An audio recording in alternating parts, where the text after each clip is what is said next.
আল্লাহ তাআলার অসন্তুষ্টি বড়ই কঠিন, যার প্রমাণ এই ভিডিও।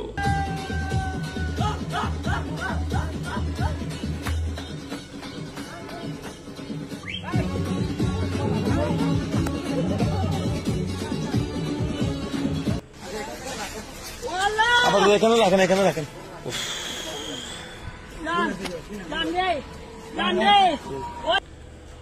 ফারহানা বিথি বিখ্যাত কন্টেন্ট ক্রিয়েটর, রাজশাহী থেকে বাই রোডে মোটরসাইকেল যোগে তার টিম সহ গিয়েছিল সাজেকে ভ্রমণ করতে।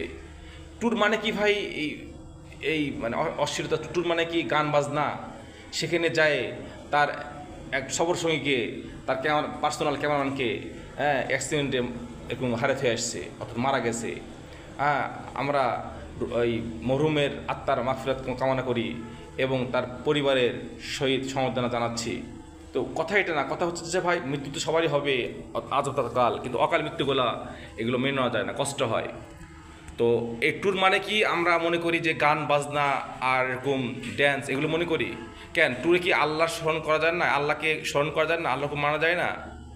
কেন রে ভাই, আমরা কি মৃত্যুর ভয় কেন করি না?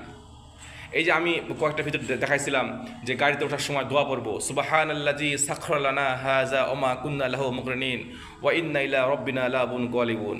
এই দোয়াটা যে কত উপকার এবং কত আল্লাহ তাআলার কাছে পছন্দনীয়। এই দোয়া যে পড়বে সে ব্যক্তিরও কোনো ক্ষতি হবে না, আর যে ব্যক্তি যে গাড়ি চলবে সে গাড়ির কোনো ক্ষতি হবে না। এই কয়েকটা ভিডিও কিন্তু বানাইছিলাম আমি এই দোয়ার উপরে। তো যাই হোক, সেটা বলছি না, বলতেছি যে ট্যুর মানে কিন্তু আমরা মনে করতেছি যে গান বাজনা, হই হুল্লা, এটা কোন ধরনের কথা?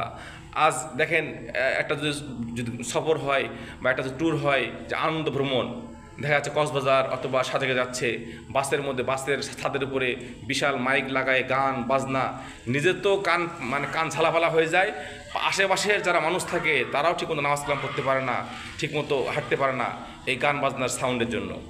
তো আমরা আসলে সতর্ক হই, কারণ আমরা যেখানে যাই, ট্যুরে যাই, হোক সেটা সমুদ্র সৈকত অথবা সাজেক অথবা আপনার পাহাড়ের চূড়া, যেখানে যাই আমরা আল্লাহকে কোনো সময় না ভুলি।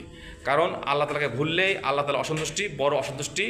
আল্লাহ তাআলা তো অসন্তুষ্ট হয়, তাহলে বড় ধরনের বিপদ আসতে পারে। এই জন্য আমরা এখন সময়তে সতর্ক হই, সময় আসছে যেহেতু সতর্ক হই, সবাই সতর্ক হই, যার যার স্থান থেকে আমরা সতর্ক হই এবং আল্লাহ তাআলা স্মরণ করি। কারণ এই সময়টা এত দাম এবং এই আমার জীবনের এত মূল্য, যখন মানুষ একটা জীবন চলে যায় তখন বোঝা যায় যে জীবনটা কত মূল্য। সবাই সতর্ক হই, সুস্থ থাকি, ভালো থাকি এবং আল্লাহ তাআলাকে না ভুলি। ধন্যবাদ সবাইকে।